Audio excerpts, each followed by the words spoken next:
to a Mexican Crossing Lines with your hosts, Cindy Gomez-Schempp and Duke Gomez-Schempp.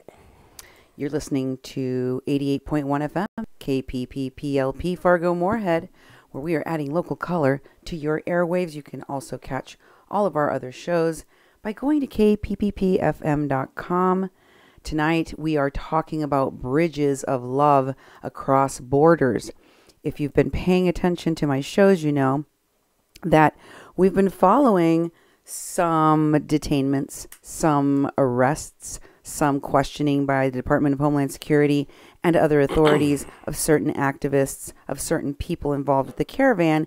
And recently on my show, yesterday, I told you about a list that came out in the San Diego 7 News.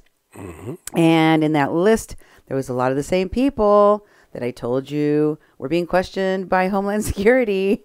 And lo and behold, there are a lot of the same folks from the Caravan Support Network, from the quote-unquote journalists that I told you about, from the activists connected to Antifa and BAM that I told you about, etc., etc. Tonight, we go deeper. The last time we were on my show, I talked to you about other groups. In addition to Pueblos Sin Fronteras, the group announced by the Secretariat of the Interior of Mexico, in conjunction with Homeland Security, in conjunction with Interpol. We're investigating that particular organization. So my last show, I said, here's other ones connected to them that you should be looking out for.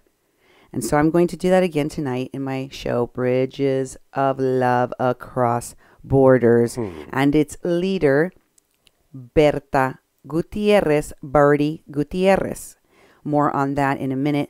First, I want to thank all of the people that have helped me to put this information together, that has sent me information about Bertie and Bridges of Love Across Borders, as well as all of you that have sent me emails, that have sent me questions, comments, support, moral support, and all of the other ways in which we receive support, especially your financial contributions, donations to our 501c3 to keep this radio station going. Duke, how can they help us?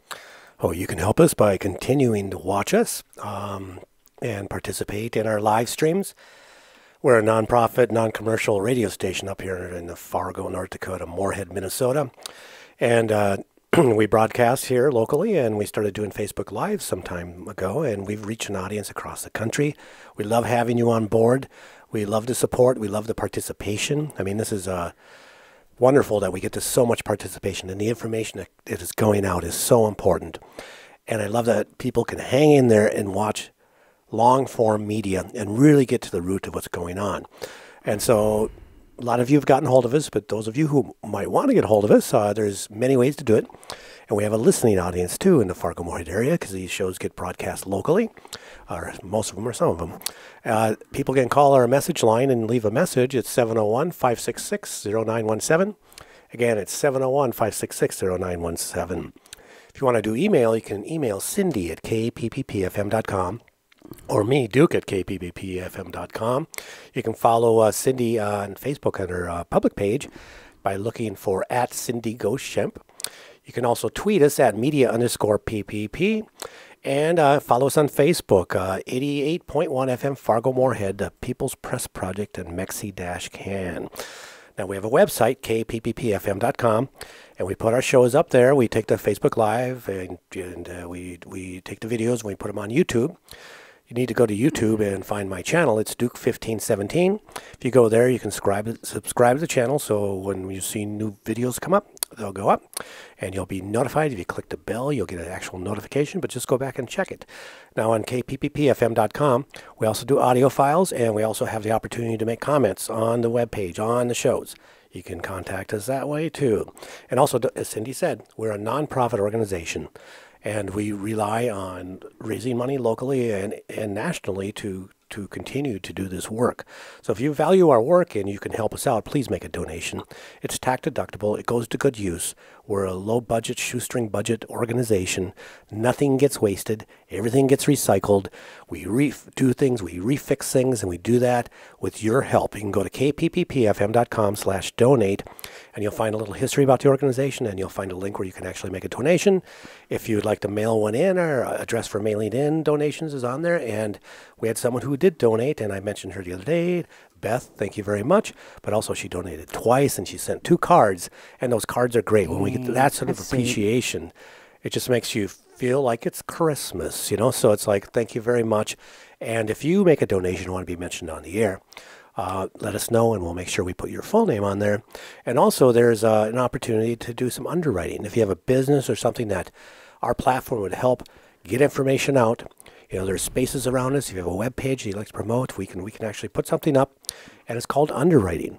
And you go to kpppfm.com and look at underwriting opportunities. You'll see our rates. It's a type of advertisement we could run it locally on the radio station, you know, and it's a way that we can actually utilize your business givings and give you something back for it, and it costs you a tax-deductible donation. So we really appreciate all the people who have been participating, who have been working with us, and who continue to support us. Thank you. Thank you very much. I was trying to do something really quick, which is I was going to add my most recent show, and then I realized, oh, it's in 2 parts. And that means that you have to go to part 1, and then you have to go and find part 2. Yeah, it's not on the web yet anyway. So. And it's not on the web. You can only find it on YouTube at this moment. Is that correct? Yep, go to Duke 1517. Tell them how they can find the last shows, which were called Sin Fronteras List Part 1, Part 2. Well, if you go to YouTube and type in Duke 1517 for the channel, they'll be right at the top. All of them kind of go in order, so you see the past 2 shows right there. Eventually this weekend, they'll end up on our webpage, and it's the same thing there. You go to our webpage at kpppfm.com and go to a Mexican Crossing Lines or Archives, and you'll see the past shows in there. And tonight's show will go in there also. So there'll be 3 shows that'll be added this weekend. And if we do another show this weekend, that one will be added too. You know, it's quite the work, and it's a great way. When we do them on YouTube, it also makes it possible for people that aren't on Facebook to actually find our shows. And now that we have the comments running right on the screen, then you can actually see what people are saying. And we're not doing YouTube lives, you know, live broadcasts there. We can eventually, but we were sticking with Facebook right now because we have a really huge following. We reached, you know, hundreds of thousands of people in the past month, and a lot of people are watching. And so thank you very much for that support, and keep on watching. Thank you very much for your support. And I just dumped all of the shows, I'm talking about the Pueblos Sin Fronteras connections, right? So we showed you some of them, okay? And I'm going to show you more tonight. One of those was to Al Otro Lado. I will elaborate more on Al Otro Lado tonight as well. The one we're going to be focused on tonight will be Bridges of Love Across Borders, but we'll also be talking about how that group connects to other groups like Minority Humanitarian Foundation and the San Diego Rapid Response Network. And we'll talk about some of the leaders of those groups and the people that are within those groups and how they connect to the lists. The lists. So I want to preface all of this by saying that being on a list doesn't necessarily mean you're guilty of anything. I just want to start off by saying that. Okay? Being investigated doesn't mean you're convicted or that you're being charged. Which is why I don't believe that authorities wanted people to know that they're conducting an investigation, or that they wanted people to know who they wanted to talk to as part of that investigation, because you don't want people to scurry away and not participate with the investigation or not allow you to question them about the investigation. So my guess is that this information came out because there was this a bunch of people, a series of people that we mentioned in our reports were being stopped and questioned, and were putting this information out there, like Evan Duke, the third, and Myron Dewey. Remember when he got stopped in El Paso with Tony Cervantes, and they were talking. Yep. And then we had Lilith Sinclair posting about having her documents taken at the border and being questioned, and how she sent her phone ahead of it, so that they wouldn't be able to take her phone like they had to these other people. Then we had Doug McLean saying they stopped him. They took his stuff. And they questioned him and blah, blah, blah. And I started saying to everyone who watches my show, they're all being questioned and they're all connected to each other. And I, at that time, had already sent my reports to reporters in Mexico, and I'd done a report in English and in Spanish on some of the people within the leadership, and especially those connected to the folks that were helping people cross into the United States.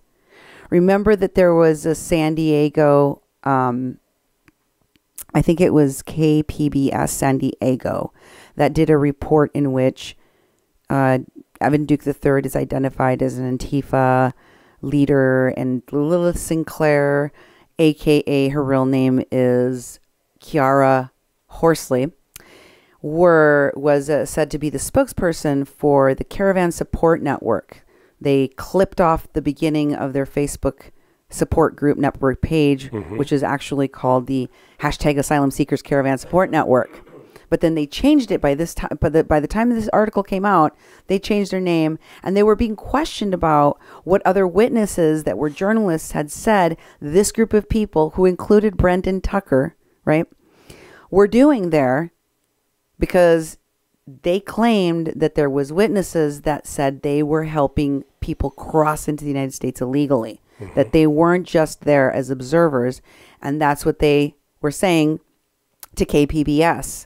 They said, through their spokesperson, Kiara Horsley, a.k.a. Lilith Sinclair, that no, they were not there helping people cross illegally. They didn't bring them there. They did. The pastor told me that migrants told them that the American activists would go pick them up at night and take them to the border wall and have them do things. So yes, they do. And there's other witnesses of that. Okay. So in this article, they deny what some people are accusing them way back then.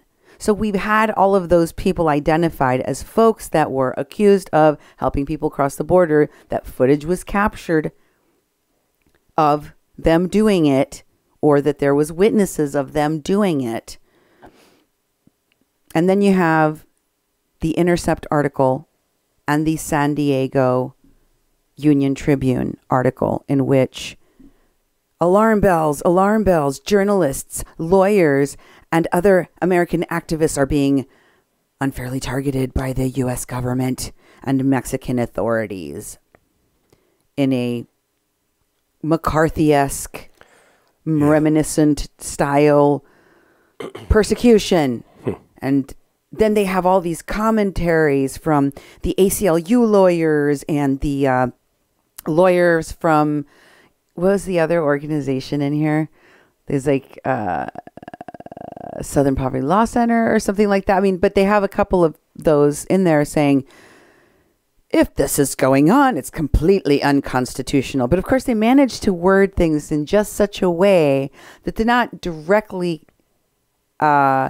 denying that the U.S. government and the Mexican authorities, and of course Interpol is mentioned in there interspersedly, that none of those agencies, organizations, or governments would have any authority. Of course they wouldn't have any authority to do any investigation and to reveal and to put people on lists and reveal private information about them to the press based on this investigation if they didn't have probable cause to believe, evidence to back up an investigation based on this idea that they're helping people cross illegally. And as we know more, now that the Secretariat of Mexico, Homeland Security, and Interpol it has been publicly released, are working together to investigate a whole group of people associated with funding the group Pueblos Sin Fronteras. Those who helped them, those who worked with them, those who funded them, those who support them financially and with volunteers and with work in other ways. That they're being looked at as part of this larger investigation of an international trafficking ring, human smuggling operation. Okay? Of course, they don't say, these experts in the law that are being quoted in these articles, they don't say there would be no reason, it would be completely illegal. So obviously, if these governments are doing an investigation, it's because on this massive of a scale, it's because they have evidence. It's because they not only have probable cause, they already have collected some evidence, and that's why they're widening their investigation. That's why they're making public statements through the people within government in Mexico and jointly with the United States Department of Homeland Security. I mean, this is pretty serious. Oh, definitely. And also, you have to consider, too, that this is a pretty big issue that's been happening in the United States press has done little to cover it. They've done these things about the plights of the migrants and how Mexico is all messed up and they're not doing a very good job. But the truth is, if you listen to and watch Mexican news, which, fortunately I have a wife who speaks Spanish and reads Spanish and is a great translator, that I've been able to keep up with all this information. This is a really bad situation, and these migrants are being misinformed. They're being manipulated, and there's all sorts of crimes that are happening, and it's a very serious issue that we're ending up with people at the border who have really no way to come in, and they're being basically lied to and in mass coming up to the border and causing a lot of problems for our ports of entry. And these people are part of it, and they're researching and going, wait a minute, this is just not your normal tourists coming down. These aren't your, lawyers that are going to do some free sort of instructional stuff. They're bringing flyers and helping people with legal rights. This is a planned operation. This is a planned operation that has many, many different fingers in it and a lot of money, and is really causing a lot of harm, and also trafficking people and participating in crime. And so you have these activists, these instigators, these organizers, these lawyers being named on a list, and also only have 8 pages of that list. San Diego News 7, NBC basically put that out, and that's what people have been responding to. And, there's more information than that, but this information was leaked to that news station. But it's heated up things for people to start questioning that, why are these American activists involved in Mexico and in other countries? What is going on? This is not your normal activism compared to the human rights plights, that people have done in the past. This is something totally different. So it really needs to be fleshed out because it is causing a lot of problems and putting a lot of people in harm. And I would caution you, especially those of you out there in the mainstream media, whether you are left-leaning or right-leaning, don't get your love of President Trump and his administration and your fierce loyalty to them, and don't let your hate, your disgust, your disdain for the Trump administration and everything associated to it, that you don't look at and listen to facts. Facts. I am a person that has been studying and reporting on migration, detention centers, sanctuary cities, what is important about all of these issues, what it is important for people to know. How do we defend and protect the human rights of people who are immigrants or migrants or people of color? Because we do have a problem. We do have a problem that we need to address in terms of how people are treated. Bad things happen to people that especially those who are undocumented, because they have to live in the shadows. So those things are real issues that matter to me. I do not appreciate people manufacturing a crisis and then being the heroes of the crisis that they created. That is essentially what these folks are doing. The truth is that mass migration had dwindled down to a 46 to 49 year low. There was a zero net migration of people coming over our southern border from Mexico. Mm-hmm. The majority of the new migrants that were coming to the United States came from Central America, but never in these numbers. This is just unheard of. It's crazy. It's not natural. That's why I told you, like, this is not natural. It can't be natural. And I can go into much more detail about that another day, but I have a lot of material to cover with this. So I just wanted to preface what I was talking today with saying that just because you're on a list doesn't mean that you're automatically involved. That you've been convicted of anything or that you've even been accused of anything. Many times you could end up on the list because you might have been a witness to or be able to give people information, and you didn't really do anything wrong. So, like you were there at the thing that they were investigating, and the thing that a lot of these folks seem to be questioned about, the thing that was being investigated, as it was told to us in the San Diego 7 News article, was an incident that happened around New Year's when a bunch of people tried to cross over the border. It was heavily publicized.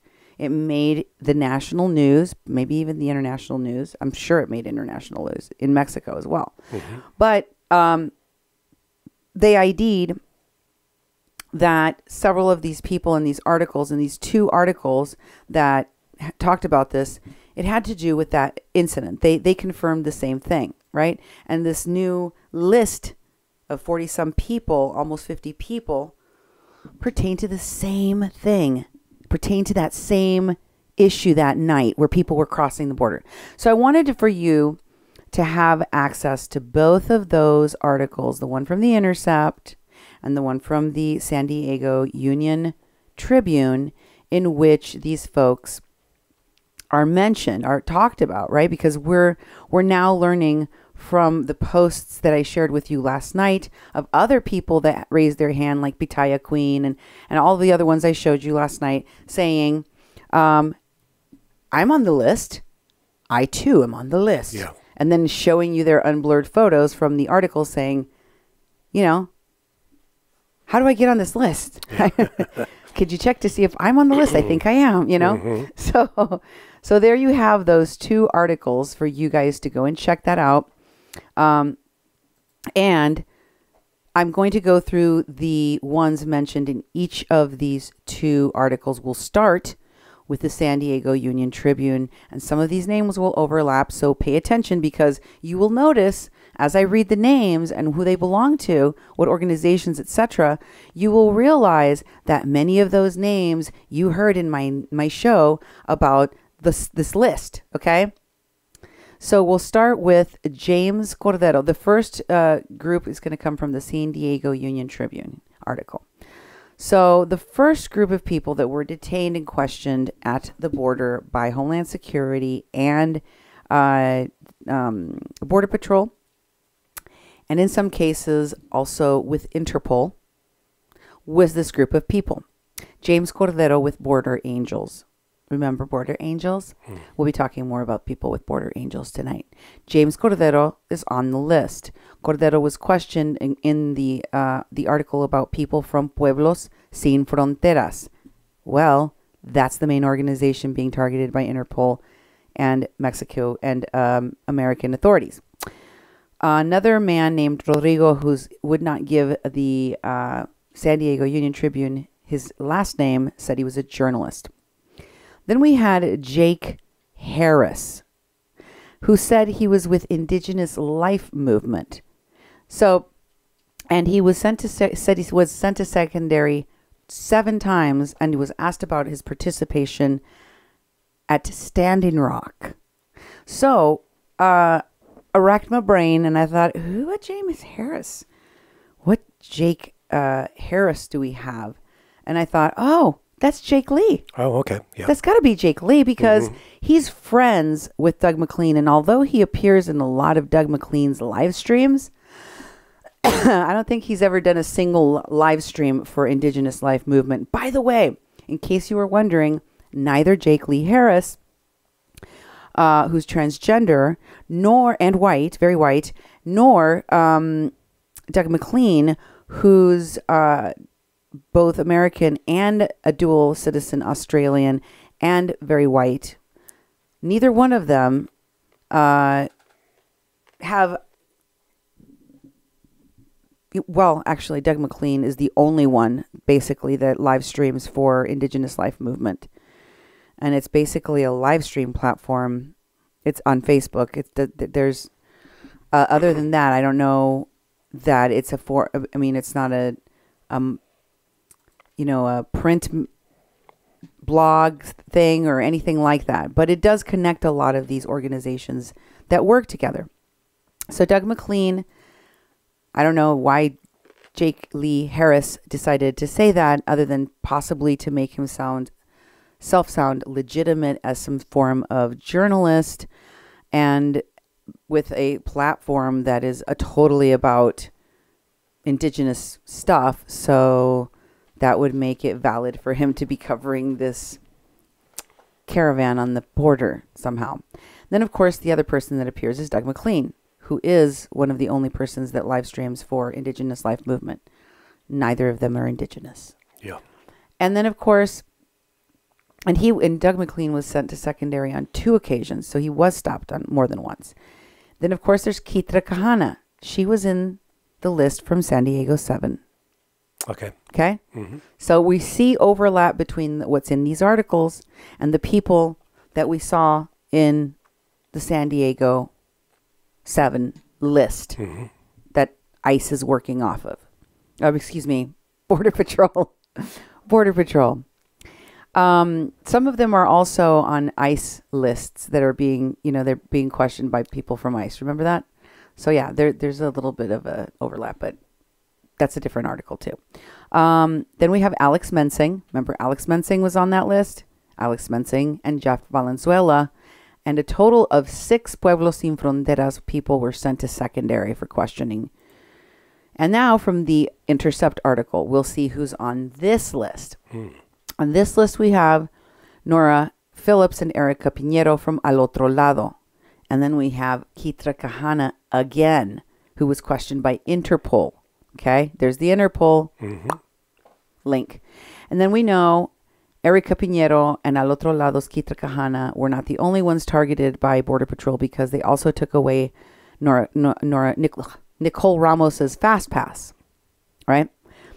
Another person is Guillermo Arias, a Mexican photojournalist with Agence France Presse, who was questioned by not only Homeland Security at the border, but also on the Mexican side by Unidad de Enlace Internacional, a Mexican authority.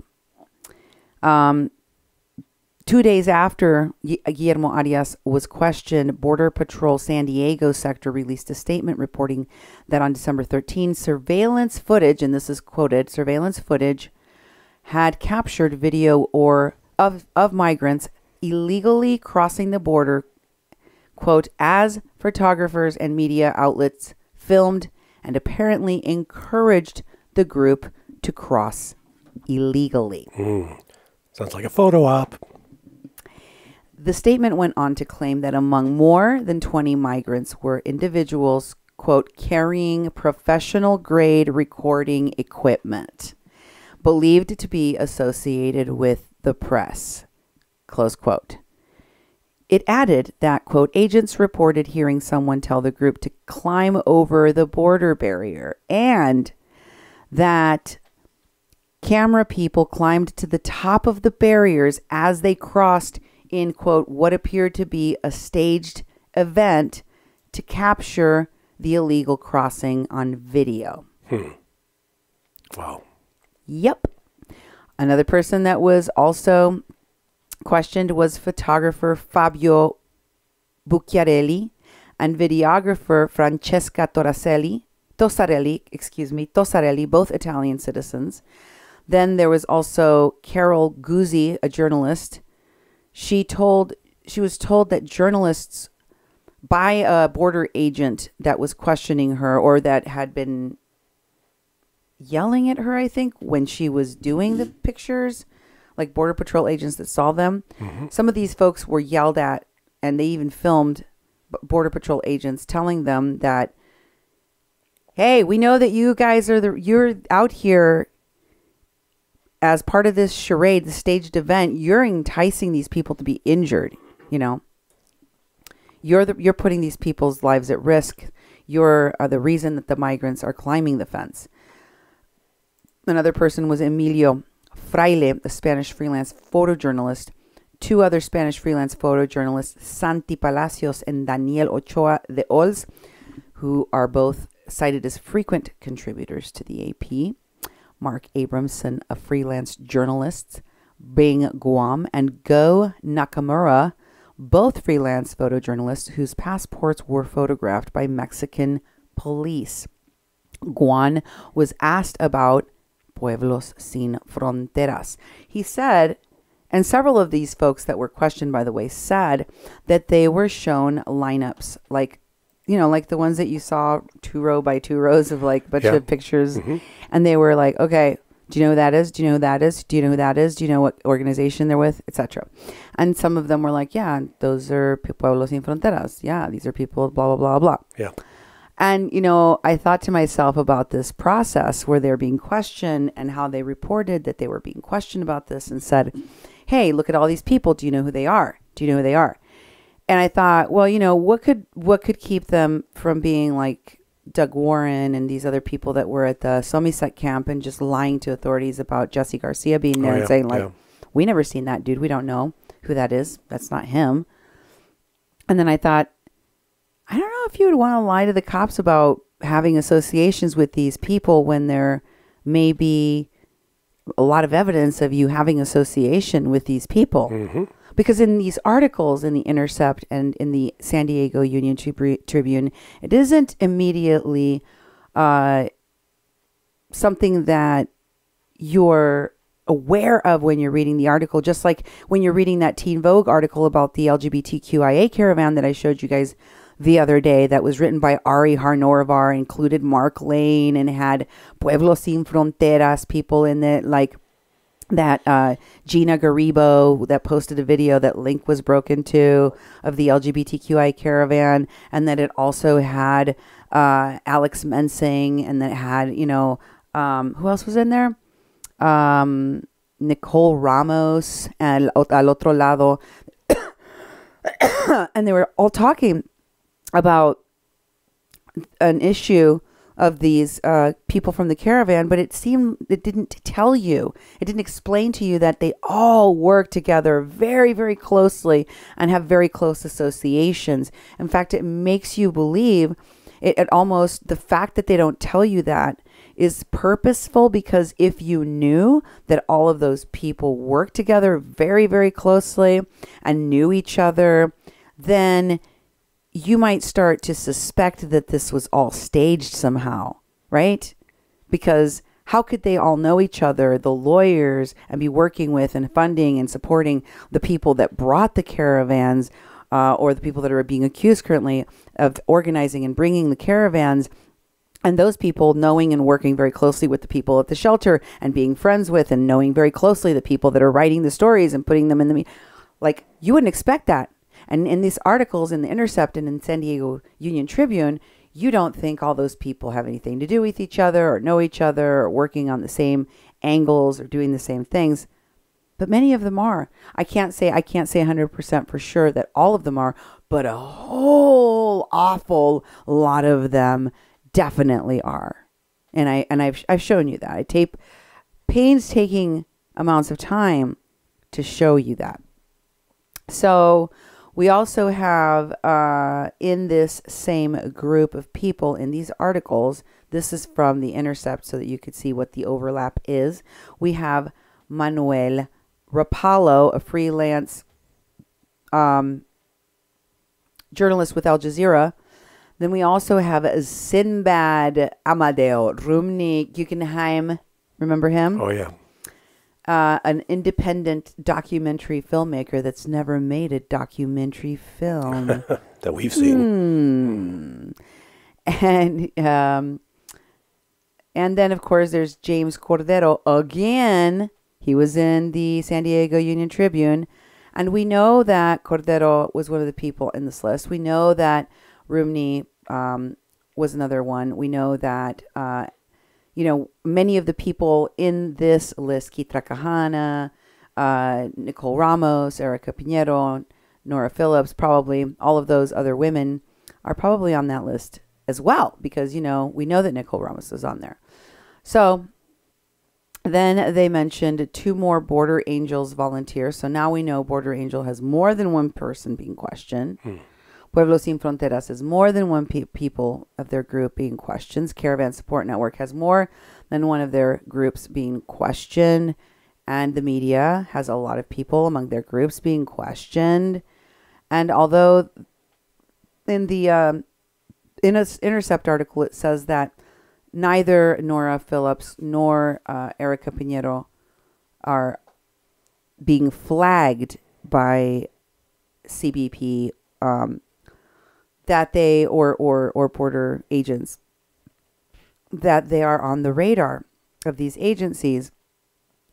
But we now know that they have been stopped from coming into Mexico, denied entry, and also had their fast pass revoked. So obviously y'all got in trouble a little bit. Mm-hmm. So I want to go through and start looking at who is connected to Bridges of Love Across Borders, the organization by Bertie Gutierrez. I started showing you this woman and everyone saying, this is how you can help. We're involved in helping. We're part of, the indigenous people that protested the pipeline at Standing Rock, but somehow we're involved in caravan support work now. And here's who we're wanting you to support. And they started off by saying Bertie Gutierrez. A lot of these folks were like Bertie Gutierrez. One of those people was Myron Dewey of Digital Smoke Signals. Mm-hmm. You want to read that one for me, Duke? Yes. Today we honor Bertie Gutierrez. Let's see. A dear friend of Digital Smoke Signals, who has been fully engaged in providing humanitarian relief for our relatives who are seeking refuge. Bertie is a longtime social justice warrior and activist who has dedicated her life to serving asylum seekers via Bridge of Love Across the Border. We thank them for showing what it looks like to be a good relative. Bertie Gutierrez and Bridge of Love Across Borders are 100% grassroots, doing the hard, tedious, emotionally draining, and beautiful work 24/7 to bring day-to-day survival supplies, support, and love.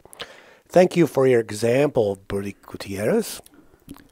And let's see. We honor all of our Indigenous women leaders for International Women's Day and every day.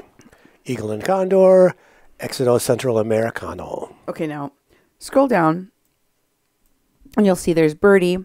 And then there's a picture of a bunch of people over there standing in front of a big giant truck full of stuff. Oh, yeah. We've seen that picture before. Yeah, we have. We've shown that picture before, and we're going to show it to you again. Because now, see, we're like peeling the onion layers, right? Mm-hmm. They gave us a bunch of, names in a flurry of these articles that happened. And now we've got something concrete. Mexico and DHS and Interpol are investigating what? They're investigating human trafficking and smuggling. And who's the main organization they're targeting? Pueblos Sin Fronteras. Mm-hmm. So we start there, right? Then I told you another group that's definitely on their radar, that's definitely being questioned as part of this equation is Otro Lado. And I showed you the evidence of that, right? Mm-hmm.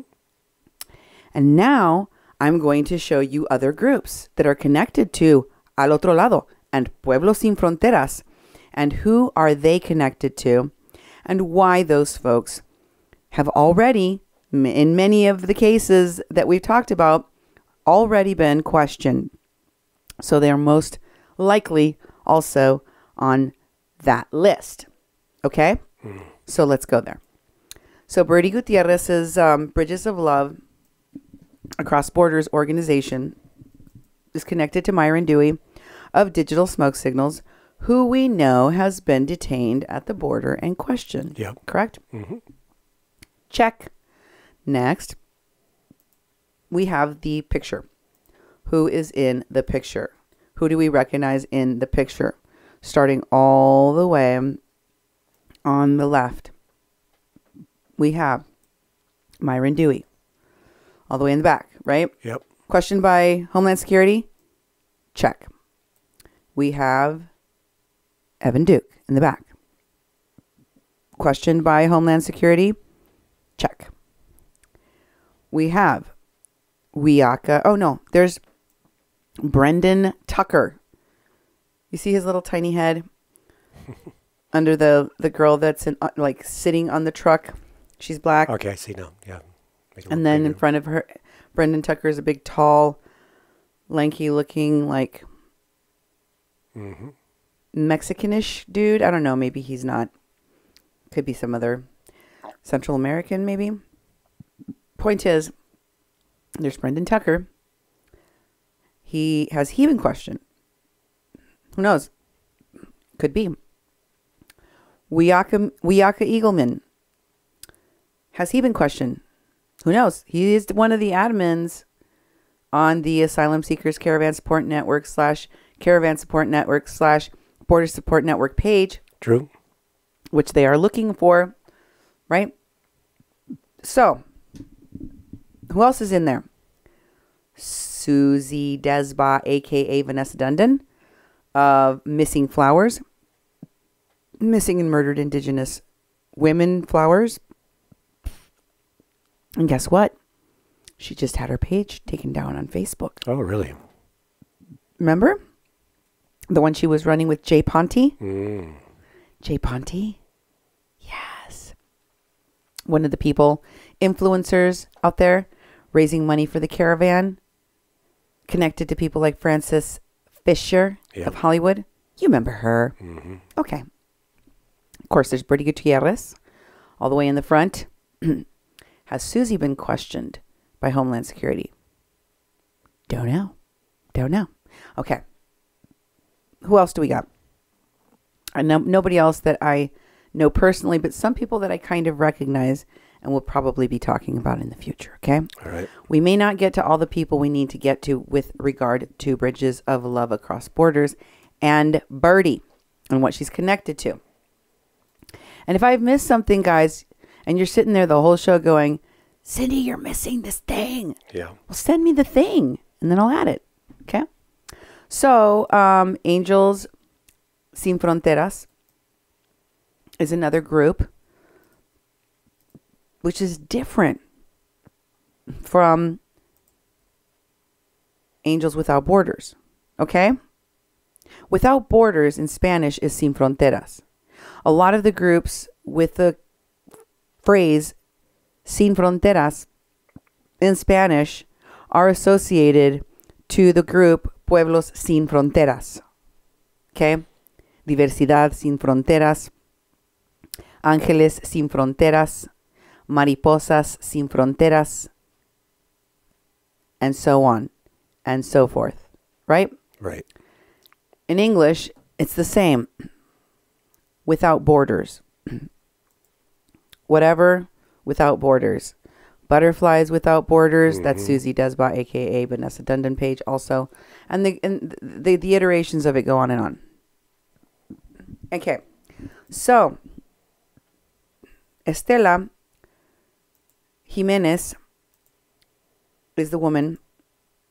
The first woman with the braids, the little blonde braids, is Shane Parmelli or Parmeli, I don't know.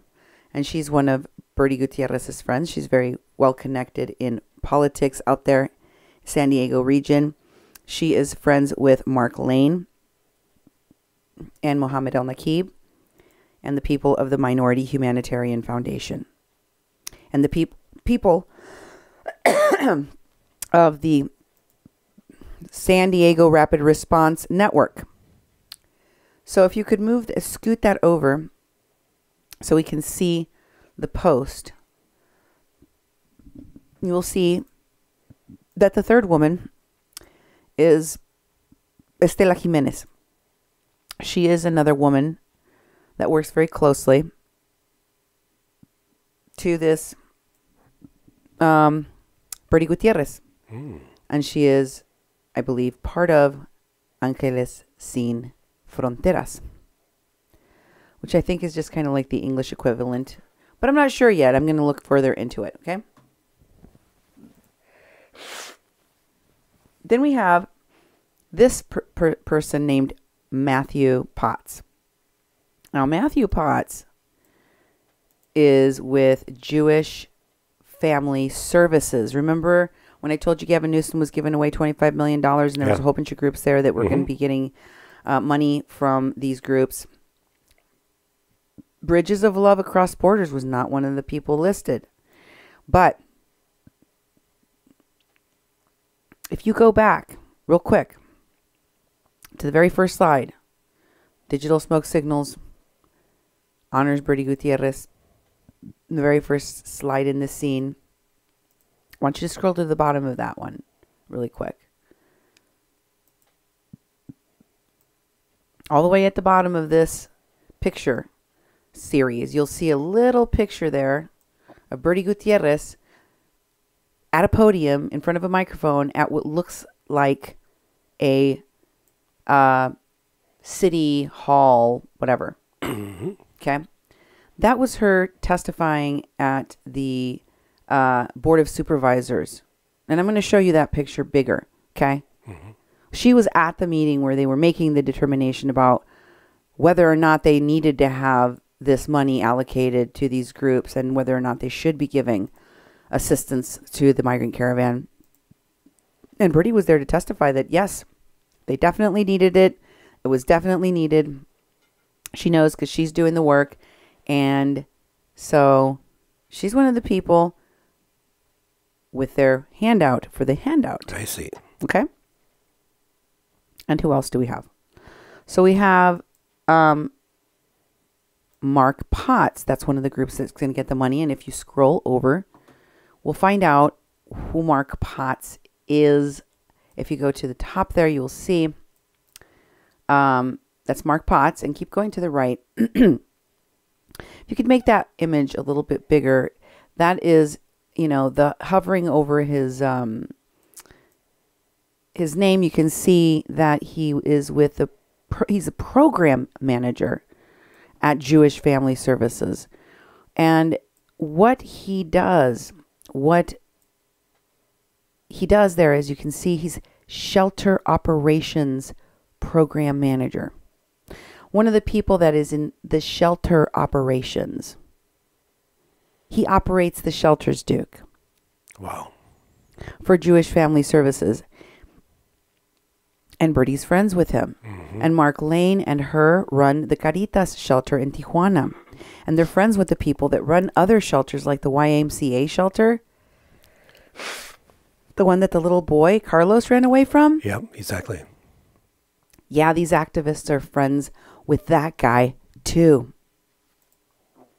Yeah. Pastor told me about it the other day. And proved it to me the other day. I'll have to show you that sometime coming up when I give you an update on that boy. Oh, yeah. But, and that is to say, I'm not trying to play some kind of like guessing game here. I don't have an update right now. When I have an update, I'm definitely going to bring you an update and share this additional information with you. Okay. But for now, I want you to know that, you know, she's tight with a lot of the people that are in San Diego that are going to get this cash. Yeah. And she's tight with a lot of the people that are in the lists. She is. And also, I mean, she's got friends in high places. Like, she has access to a lot of the migrants within these caravans. And that's, I suppose it's pretty useful when you're trying to make money off of them. You have to have access to them. Exactly. And so then you have, and I will share the source link to the Bertie Gutierrez post so you guys can go and check this out in greater detail for yourselves and go and look at all the pictures that are there and see what they're from. This one is Digital Smoke Signals and Border Support Network with Vanessa Dundon, Missing and Murdered Indigenous Women. And then, of course, we have Air Medicine, organizational people. And Antifa. Can you bring that one up? Where are you at? I'm right after... Oh, I already did that one. I'm sorry. Yeah. I was supposed to go to Board of Supervisors. Yes. That's the Bertie Gutierrez one. That's what I figured. Sorry. That's the Board of Supervisors meeting where Bertie Gutierrez is testifying. And who posted this? Why? It was Digital Smoke Signals. Wow. Yeah. So then we have and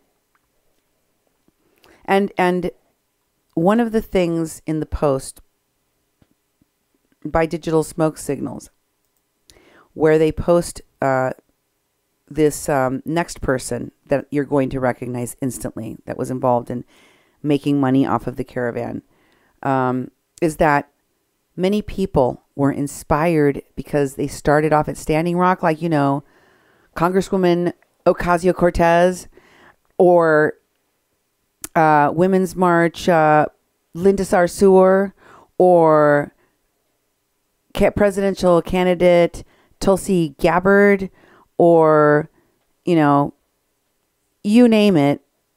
They started there. They went to Standing Rock and they saw the horrors of what happened there and they were inspired to change the world. And Myron toes that line. So they say, oh, look, here's Bertie Gutierrez. And, you know, this one he posted. Next is Estefania Rebelon. Remember the actress? And he says many people who came to Standing Rock went home inspired to create solutions in their own communities. Bus conversation classroom, watch the conversation, and you can even donate.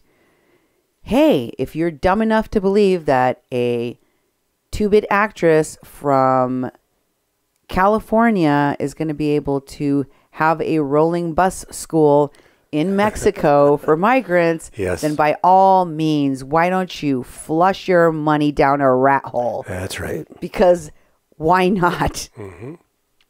Otherwise, if you have some sense in your head, you will not donate to this scam. But I wanted to show you how they're, you know how they're selling it. That people are creating solutions for people in the community. Love it, support it. Yeah. No, they're not creating solutions. They are making hand over fist money and exploiting the hell out of this for political reasons, for political fodder. And here's that video.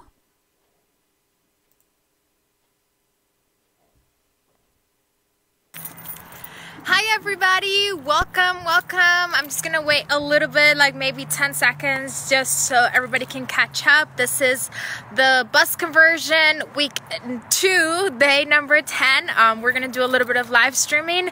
I'm sorry I wasn't able to live stream a couple of days, but my phone broke, so I had to go through a mission with Apple, but they were helpful at the end and I got my phone fixed. So we are back with live streaming, posting lots of pictures and showing you guys some progress. Hey G, thanks for tuning in. Please help us share so everybody that has contributed can be a participant of this live stream as well. So I'm just gonna walk in here and show you guys what we have done. This is only day 10 and we are more than halfway through, so check this out. We're just gonna go into the lot. This is the bus. We have an amazing surprise too, somebody that is here working.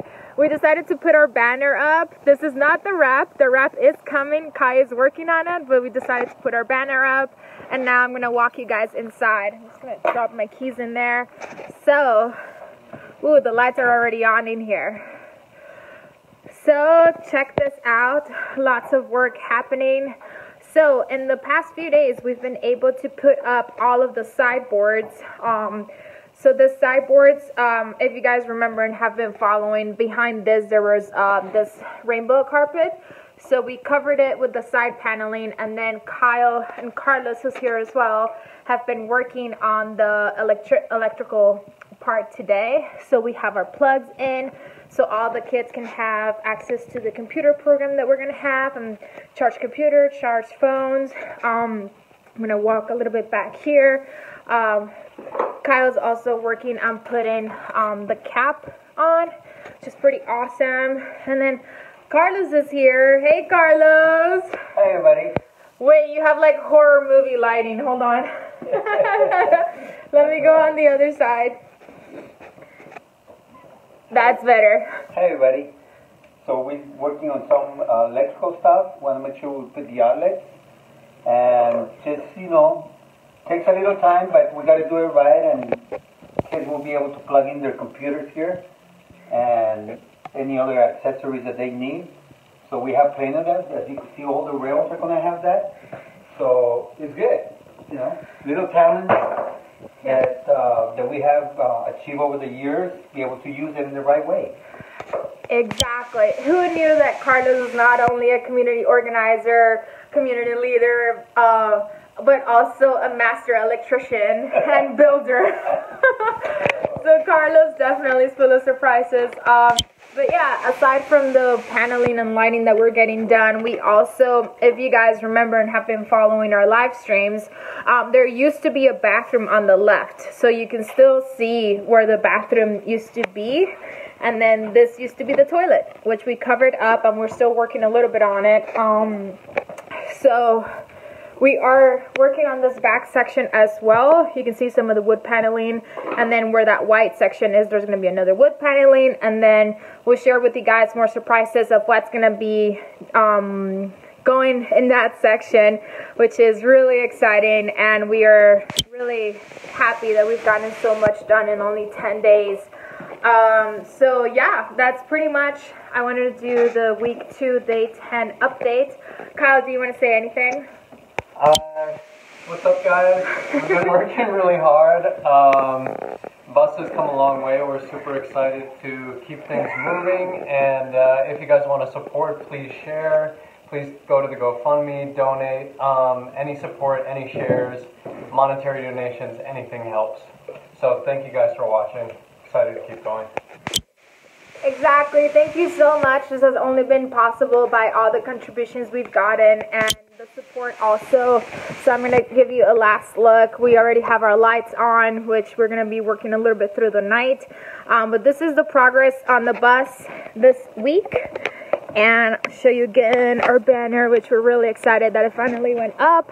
It's not going to stay there, but it's just there for now, just so we can bring more positive energy to the bus and the work that we are doing. So thank you guys so much. If you want to join us, let me know, message me privately. You can come down to the bus and work on it if you want to. And thank you so much. Also, we have exciting surprises. I wish I had them here, but great.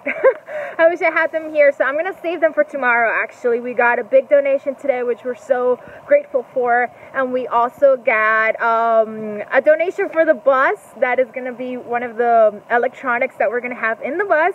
And we also met some amazing people last night who converted a bus into a tiny home and are gonna be giving us another gift. So I want to save all of those for tomorrow, just because they're not here, and I want to be able to give them credit. And since they're so supportive of us, I want you guys to meet them.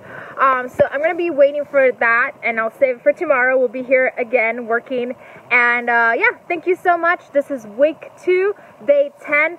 Peace out, guys. Thanks for your support, and please help us share our page and all of the work that we're doing so everybody can support and learn about this efforts that we're working on. And we also have another major surprise that I'm going to save for maybe the weekend of another project that we're working on. So thank you guys so much. I'm going to sign out. Again, this is week 10. This is week 2, day 10. See you guys later. Bye. Okay. Oh my God. I need to talk about this for just a second. No kidding. I just need to talk about it for just a second, okay, dude? Because I need your input on this with me. Yeah. Okay.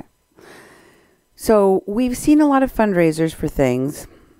This all started for us back at Standing Rock, where they were raising money for the Medic and Healer Council's medic supply thing, right? Yeah.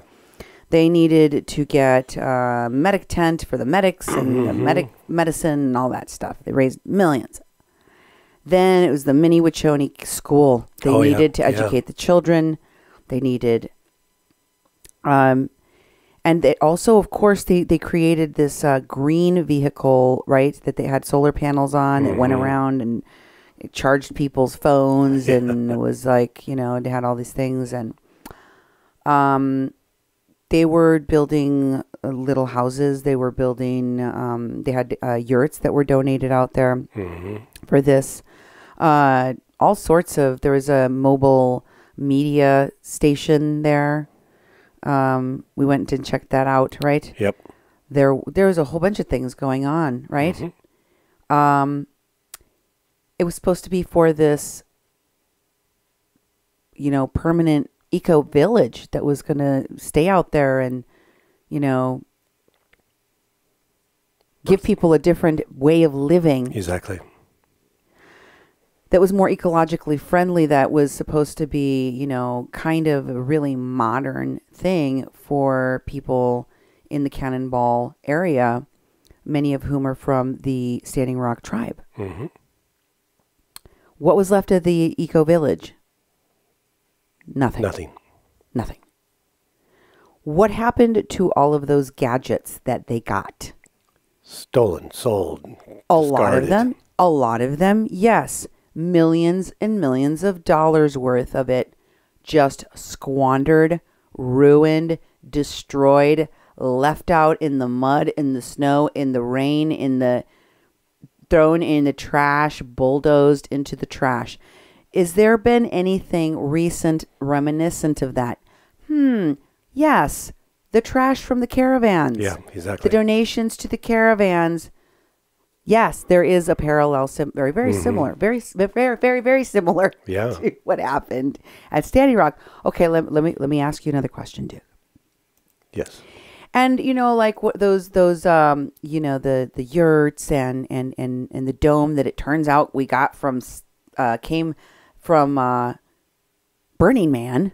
Was donated as well as many of the teepees that were used at Standing Rock, donated by Burning Man, by the Thunder Beetle Camp or the Lightning Beetle Camp or whatever it was called. So what happened to the Water is Life bus? What happened to these vehicles that were transformed? What happened to these RVs that were donated, these vehicles for transport, for carrying firewood? What happened to some of these things? Where did they go? Were they all destroyed? Did they go? Did they were raptured into the heavens? What happened to them? I think all those things happened to them. No, and they weren't. They were stolen. They were confiscated by people. Don't you recall seeing the Water is Life bus at Flint, Michigan camp? Oh, that's right. They went on to other camps. Yeah. Don't you recall seeing some of these vehicles and you know what? There's Indigenous Life Movement with one of those vehicles that has solar panels and allows people to recharge their phone batteries, and you know, all these things. And they were making a tour, kind of like they were gadgets from a traveling carnival, except they showed up at disaster relief areas and pipeline camps. Yeah. They went from place to place, circuit to circuit, and it was like, oh, it's the Water is Life bus. Oh, it's the yurt from the thing. Oh, and then there were the people that were there with specialized equipment, and I'm talking about drones, people. I'm talking about pieces of equipment that, you know, I don't have a drone. I would love to have a drone. Somebody wants to buy me a drone, I will take the drone. But what I'm saying is, I don't have a drone, okay? But there's a ton of people that have drones that many of them say they don't even have a place to live. They live out of their vehicles. I live in a house and I don't have a drone. But a lot of these people have drones, plural. Like they don't just have one drone, like Dean Denman and Myron Dewey and Prolific the Rapper, and there's a whole bunch of those folks that were in those groups that were all droned up. They had multiple drones. Like, this is my Sunday drone, and this is my Tuesday drone, and like this is the drone I use when I'm doing this. And so yeah, they had a lot of people with equipment like that, like Louis Monsivius or Monsivice or whatever. It's not really his name. It's Gutierrez is his last name. Myron Dewey, Orlando Cruz, Dean Dedman, a whole group of these people would show up from place to place and say, now I'm here with my drone and we're going to do this.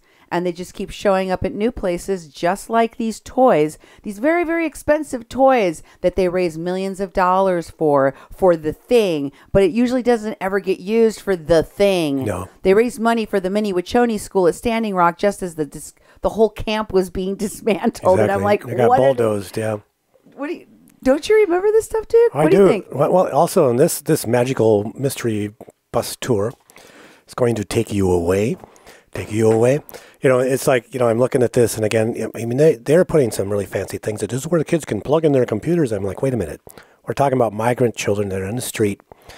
The school is supposed to be this school for the kids who are basically having to wait on the streets or wait in the shelters to give them some space for education.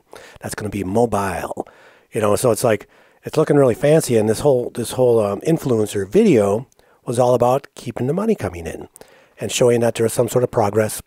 And, it looks really nice. I'm like, well, dang, that's a really nice bus in the first place. This isn't one of your school buses that are being retrofitted, that I've seen people do. This is a pretty nice cruising commercial bus that basically is being retrofitted for this, and they're putting all that fancy stuff in there. And I hadn't seen this. I hadn't seen this before tonight. I'm just like, what is going on?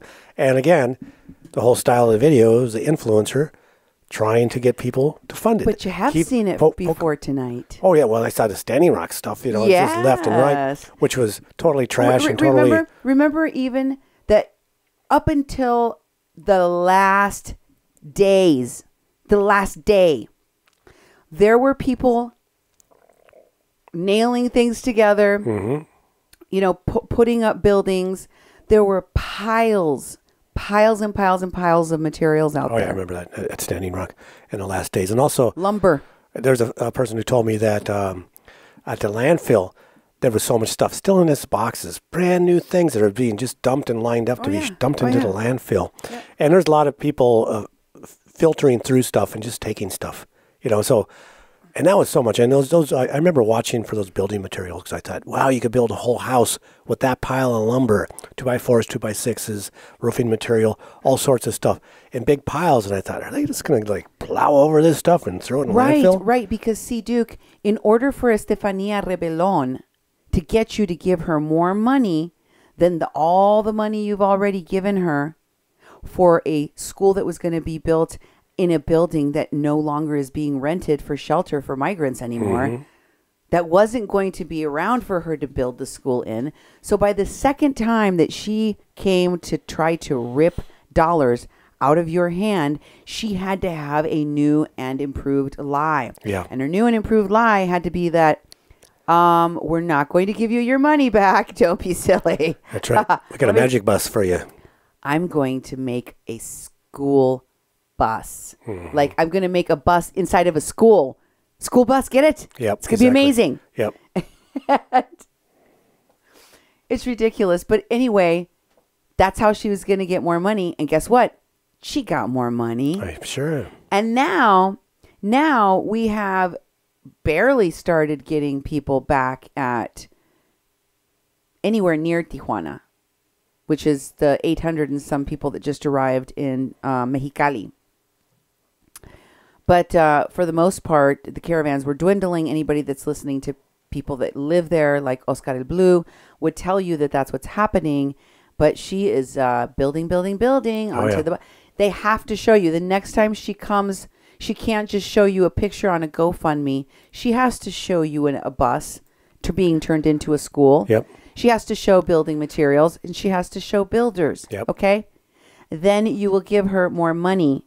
It doesn't even matter if this bus doesn't ever get finished, but if it does get finished, and it very well may get finished, like some of the other toys and gadgets that they were completed out at Standing Rock, they will turn into school bus for the tours of their BS that they do all around the country. Exactly. They'll use it to educate activists on the go. Mark my words. Oh, yeah. Remember that I said it here. When it happens, and y'all go, Cindy, I was at a pipeline protest in Canada, and I saw the school bus from the caravan. Yep, You were exactly. right. I plugged my computer in. Remember, you heard it here first. I predicted that they would use these gadgets in the future, just like they used the drones from Standing Rock at their other things. They just pass them on down.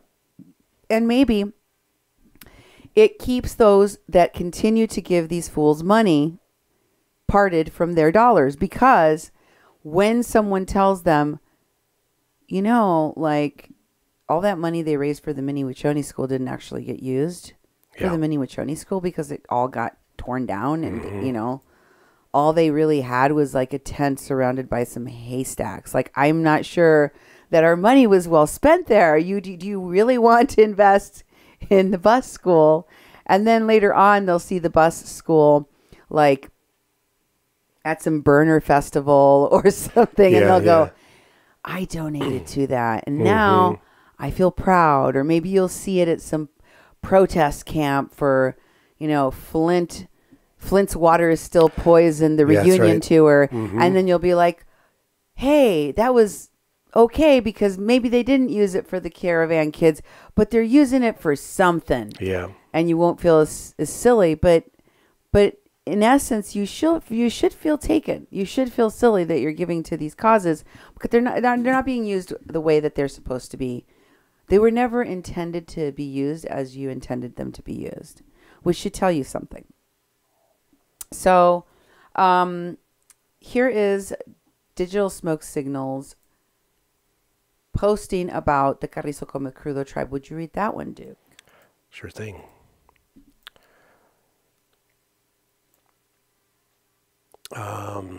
Digital Smoke Signals. Part of our purpose here is to bring healing and rebalancing to our indigenous lands, said Juan B. Mancias, chairman of the Carrizo Come Crudo tribe of Texas. We hope that though the veterans' participation with us in gathering willow branches for sacred ceremony and sending out our voices in fellowship with creation in one of the last remnants of the natural habitat of the Rio Grande Valley, that they will receive the healing and wholeness of our Mother Earth, which we wish to preserve for all living beings. No border wall, hashtag protect the sacred, hashtag inherit rights. And then there's a picture of the Sierra organization, military veterans to camp on National Butterfly Center grounds, protest border wall. Oh my God, they have the veterans moving into that camp now? Yes, Is that Duke. what's going on? Yes, oh Duke. God. Yes, Duke. Yes, Duke. Yes, Duke. And I'm going to share with our audience who it is from the Sierra Club press release, okay?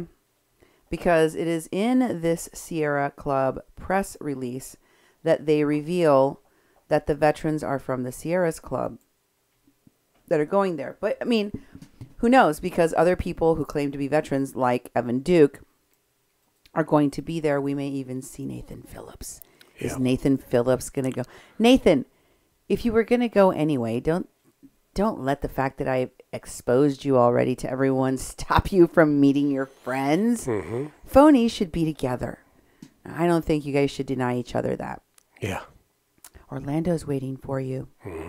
And this Sierra Club press release dated February 27 says, veterans from Sierra Club's military outdoor program will be tent camping on the grounds of the National Butterfly Center from March 7th to 12th. Well, I guess someone has to, because Orlando Cruz has been stuck over at the Motel 8. He can't hack the camping part. And they'll be camping there from March 5th to the 12th to protest the border wall, amplify stories of residents on the border, and take a stand for communities and lands. The veterans aim to bear witness to the injustices being inflicted on the border communities and amplify the perspectives of Rio Grande Valley residents. National Butterfly Center staff will conduct a conservation photography workshop. Participants will conduct a service project to prepare the National Butterfly Center land for the spring.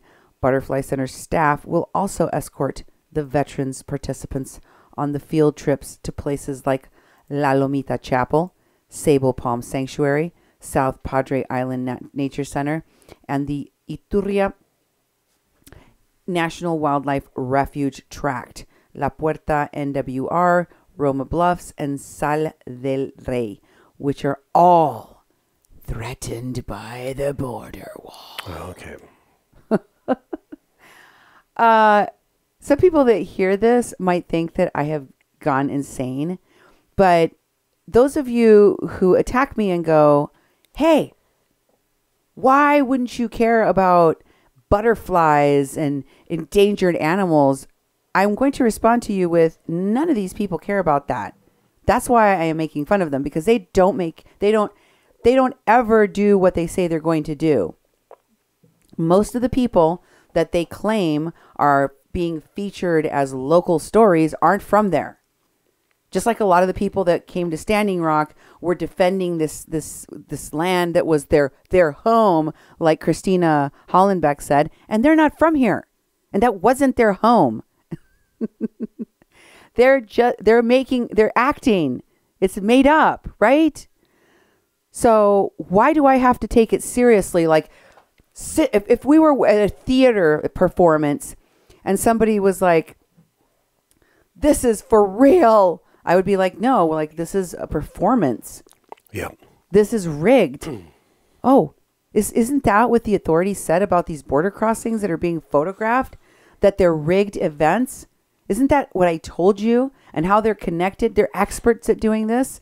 That's how they were able to pull off the Nathan Phillips hoax. It's what they do. So, I'm not surprised.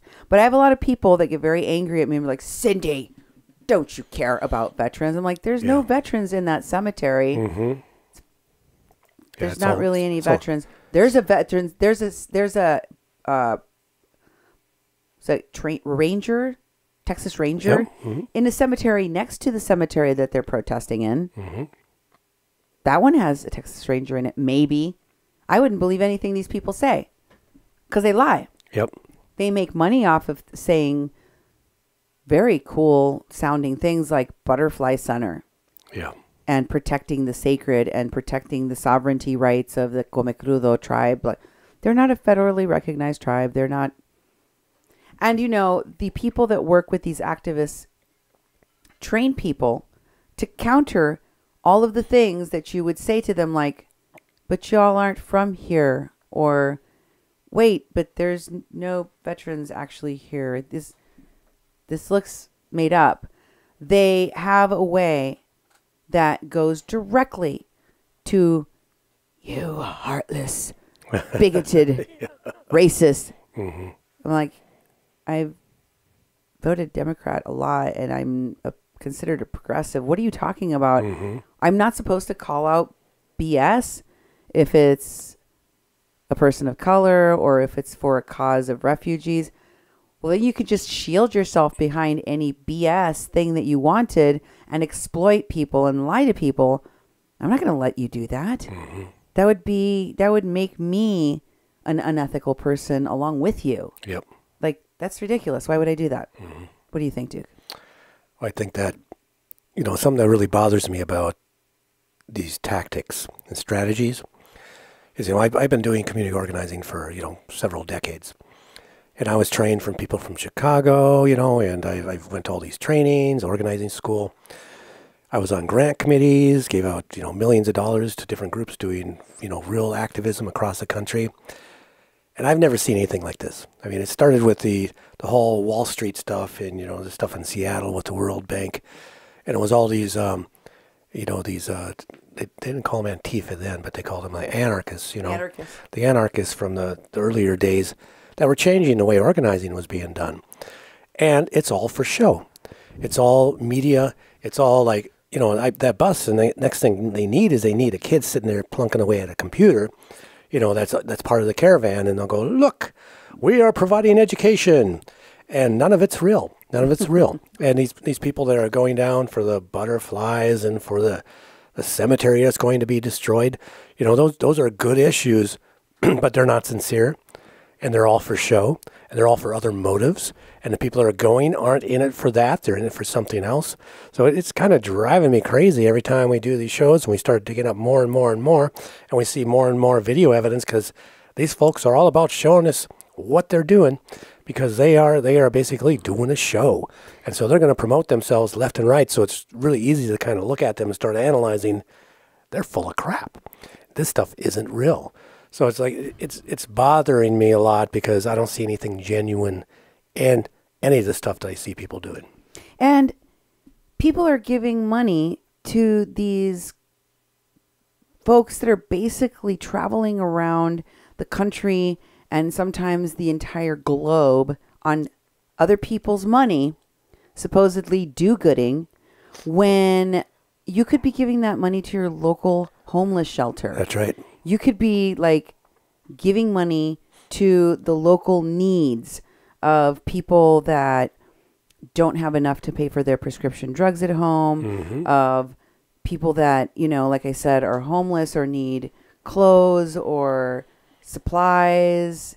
Like there's a whole bunch of ways that you could be helping in your local communities, and you would know that you were helping people instead of just tossing it down a rat hole. Yeah.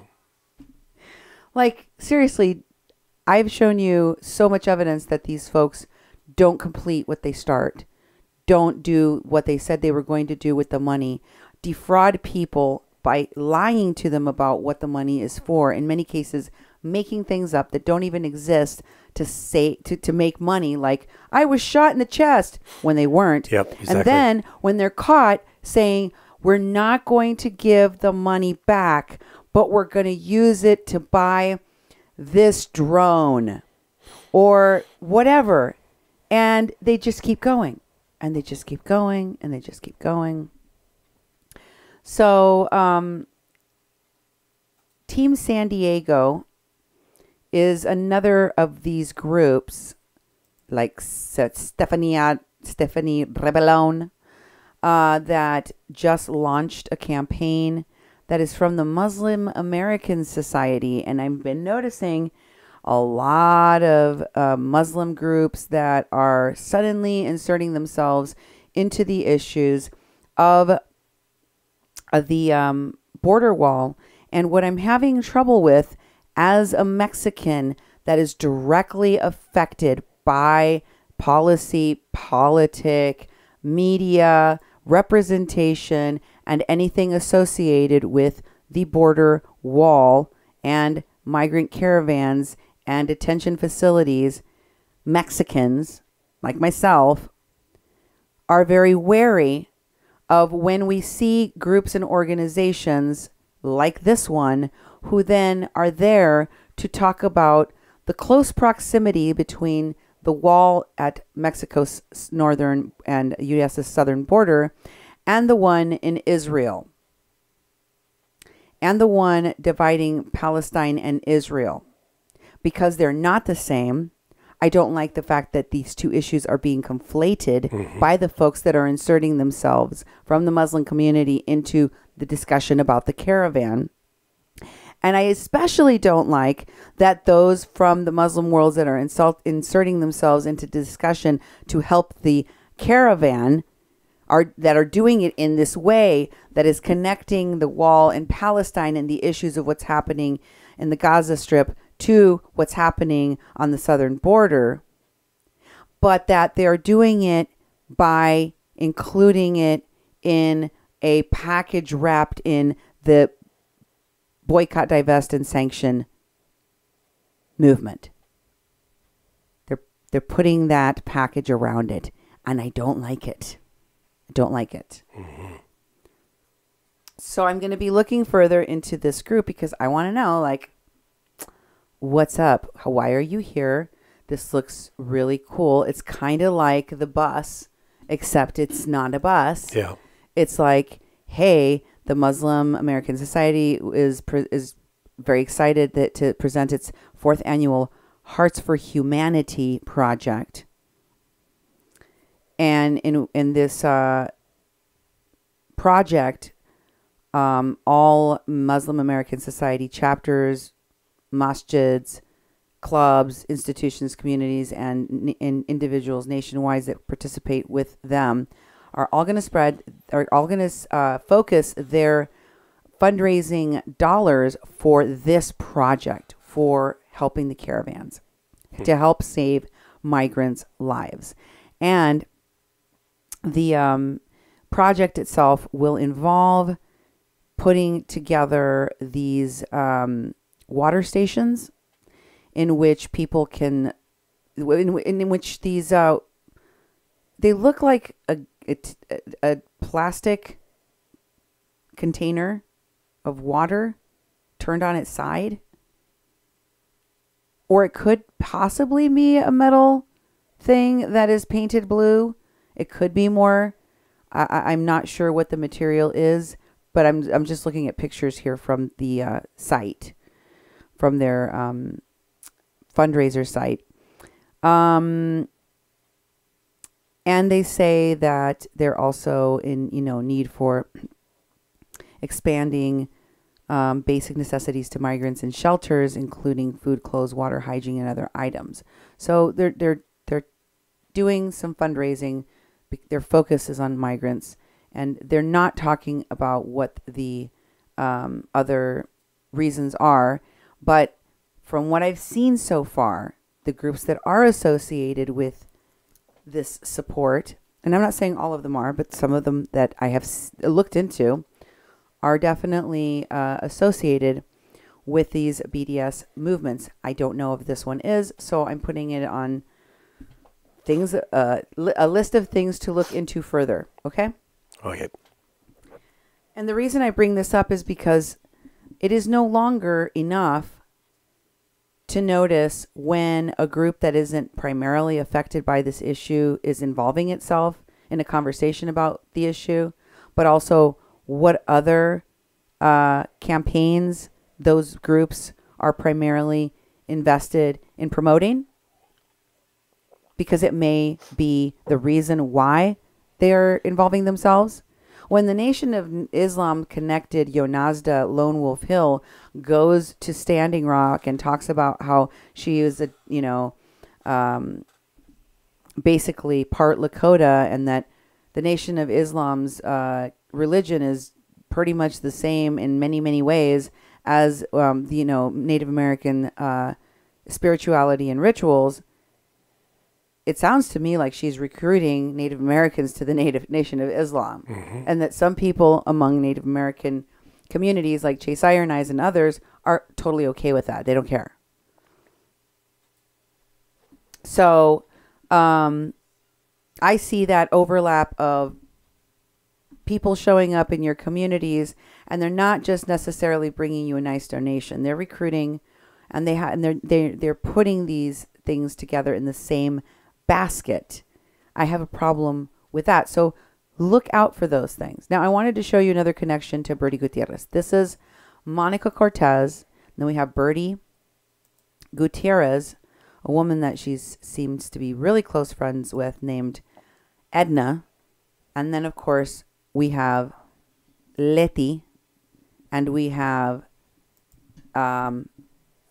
Marco and Jean Wong, and we have all of these people tagged in these photos of December 8th, posted by Monica Cortez, featuring Bertie Gutierrez, and they're shopping. They have a very, very long tape of all of the things that they purchased Wow. for people in the caravan. So now it's probably for the, their shelter, the people that they're moving. Let's call it moving. Yeah. Smuggling. Moving. I do have to make a distinction because I have been recently told that a lot of journalists make this common mistake, but it should be corrected, and we should make the distinction so that people understand the distinction. There is a difference between human smuggling and human trafficking involves coercion. Human trafficking, Duke, is when there is coercion and force being used. Okay. You cannot, in some cases, rule out trafficking, even when smuggling might be seen as a more appropriate title, when there are minors involved, because they can't really consent, right? So if they're involved, you could probably use smuggling and trafficking. But in this scenario where you're talking about human smuggling, it can be a situation where the person that is the smuggler has entered into an illegal business deal where you have agreed that you want them to take you somewhere, right? Yes. Like a coyote that you would pay. Yes, there could be elements of coercion and force that are used in the process of you agreeing to the smuggling, like when you're suddenly forced to traffic drugs and you don't want to, or there's threats of other types of coercion, or there's rape involved, or there's violence involved, etc. But the initial agreement, the initial thing would be more akin to human smuggling, not to trafficking. Yeah, I get that. Even though those elements could possibly appear later. Okay, I hope that makes sense. All right. I wanted to make that distinction because I know that a lot of people just say human trafficking and it's blanket for everything. And there are people that are part of human smuggling that, although they're doing something illegal, are not doing it in many cases in their mind, usually in the interest of hurting anyone. They're not coercing them. They're not forcing them. They're not, tying them up and all that stuff. So both are serious, offenses, legally speaking. But one involves force and coercion. So let me show you about one person. These are the tags. Can we go to the tags on this, please? I don't know where they are. At the bottom, I probably think, maybe. There you go.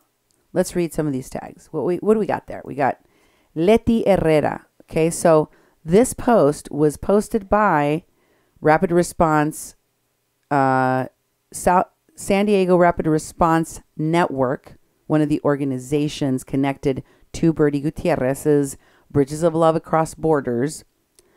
And it was posted by one of their leaders, Mohammed M. El Nakib.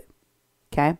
And 12 other people are tagged, and I thought it was important to know who those people are and how they're connected to each other, because it's a lot of same folks. Okay? So Mohammed El Nakib is with Rapid Response, San Diego Rapid Response Network. Bertie Gutierrez is with Borders and Bridges of Love Across Borders. And then we have Leti Herrera, who works closely with Bertie Gutierrez. We have a woman named Katrina Johnson, Paul Khalid Alexander, Aaron Belfer, Adrian Richardson Durso, Marco Octavio Rafael Amarral Valencia, Tasha Williamson, Lila Aziz, Suzanne Forbes Vierling, Jean Wong, Julie, no last name, and we know that that's the third member of the people that run the Minority Humanitarian Foundation, with James Elia and Mark Lane, right? Yep. And her last name is Kramer, I think. And the last one is Edna Alejandra. She's a very close friend of Bertie Gutierrez. You'll see pictures of Edna later on. So, who else is connected to Bertie Gutierrez is Lolly B. Lolly B is here promoting Bridges of Love across the border. And she says, best ways to help asylum seekers in Tijuana: organize solidarity actions around the country, civil disobedience to put political pressure on powers to follow due process for asylums seeking asylum. Remember, Lolly B works very closely to and is connected to the lawyers of Otro Lado. Remember I showed you that? Yep. And she says, and then she posts the GoFundMe for Bridges of Love Across Borders, which is Bertie Gutierrez's organization. And then she says, or send it to one of the lead doctoras in Tijuana on PayPal. This was that Dr. Psyche Calderon. Yeah. Psyche Calderon, the pot doctor. Okay. Remember? Yeah. Well, she promoted the use of cannabis as medicine. Anyway, I just called her the pot doctor because I'm being funny.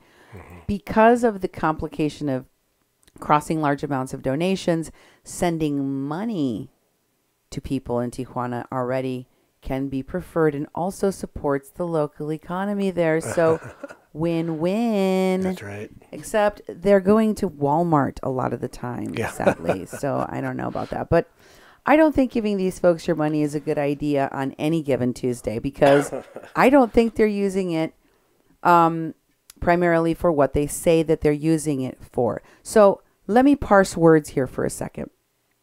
You know that there was a group of migrants that we've been told now by a variety of different sources, including the latest, the pastor at the Agape shelter, that says that the activists control the migrants with drugs, that the ones that aren't addicted to drugs among the migrants are terrified of the ones that are, that they manipulate these folks to take them to cross the border at night, that they kept a contingent of these people from going to El Barretal and made them stay in the streets so they could hold that position close to the border wall.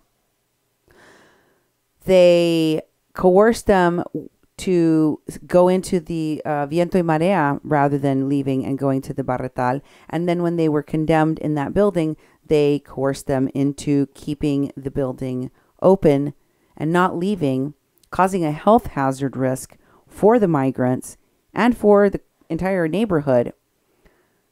And one of the ways that they did it was to make sure to provide those people all of the amenities that going against the local federal government and refusing the aid, not only sticking their fingers in the eye of the Mexican authorities and saying, no, we don't want your help, but also we're going to cause you a health hazard. We're going to poop and pee in the streets. We're going to refuse to leave. We're going to openly use drugs. We're going to have parties into the late of the night. We're going to play music loud. We're going to do all sorts of crazy things, crazy making things in your community while poking you in the eye. And the people that are going to keep us comfortable and sane and protesting against you are the people that are collecting this money. We've proven to you that those are the people that they're giving the donations to from Enclave Caracol. Those are the people that they're going the most. I'm not saying that Al Otro Lado didn't go and try to exploit the people at the Barretal and tell people that they could help them with their asylum claims or wiggle their way into El Barretal and every other shelter in Tijuana that they could wiggle their way into so that they could get the word, so that they could get their hands on more migrants. Sure. They're going to take any migrant anywhere, anytime.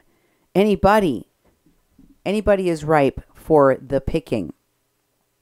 But they especially wanted to have places that they controlled, from soup to nuts. From Central America all the way into the U.S., an unbroken chain of control, of power, of access all the way through. And I think that all of those things interconnect with Pueblos Sin Fronteras. That's why we're starting from that point. But then we can, start looking next to them and next to them and next to them and see how closely affiliated they are. So Lolly wants you to know she's connected to Bertie Gutierrez. And Lolly knows about Pueblos Sin Fronteras. She also helped fundraise for Pueblos Sin Fronteras. She's talked them up. She's continued to support them and the people working to help them, like Otro Lado, and like Bertie Gutierrez's organization, and like Mark Lane's organization, and like Mohammed Al-Naqib's organization. But that doesn't mean that they are not painfully aware, even from the words and the voices of the migrants, that Pueblos Sin Fronteras and many of these other organizations aren't doing right by them, are exploiting them, and are even defrauding them and threatening them. Check out this clip from one of Lolly B. Heelan's own videos where she's interviewing a guy named Marco. Listen carefully around the 2-minute 45-second mark where they're talking specifically about what Pueblos Sin Fronteras did, which was take in money, supposedly to help the caravan, and then not give them the money. Here you go.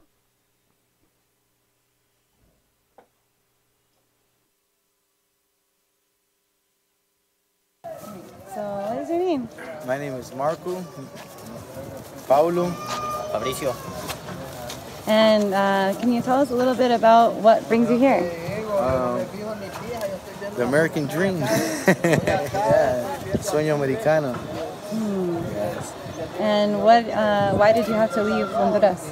It's very difficult, you know. You work hard, but you don't get paid enough, you know. You have no security, you know, there's no safety for your kids or for yourself. There's no way of working to make enough money to buy your own property. So it's a lot of reasons why. And you were telling me a little bit about the violence that's happening there. Can you share a bit about what your experience was with that? Oh yeah, my experience was very difficult because, you know, I'm a marine merchant. I lived in Roatan, so that's my English, so that's where I learned English. And my family is living in St. Peter's.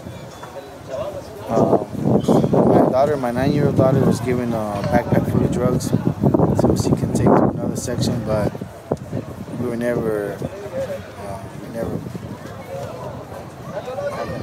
approved that, you know. So when I went and I talked to the gang members in the area, let them know that I don't appreciate what he did. He let me know that if I lived in his area, that I, myself, and my family belonged to him. So the best thing for me to do was to take my family out of there. So when I did take my family out, I came back a week later to what's going to be to take out my TV and my stuff. But sadly, I was shot when I was doing that. You know, I got shot because they seen that I was leaving the area, so they assumed I was probably going to give out information. You know, so that's probably why they shot me. And how did you survive? I played it off dead. I played it off because they shot me in my leg, and I just fell in my car and I just stayed without moving. You know, and when I heard the vehicle take off, and that's when I got up and managed to find somewhere safe. And what inspired you to join the caravan? I didn't have to spend money on a coyote. I had safety in groups, you know, and surely we were going to make it here, and we're here now. So. And what was the experience like when you were walking up here? Well, Guatemala, Chiapas, nice. Everybody was nice. Everybody was good, you know. Everybody was willing to help us, you know.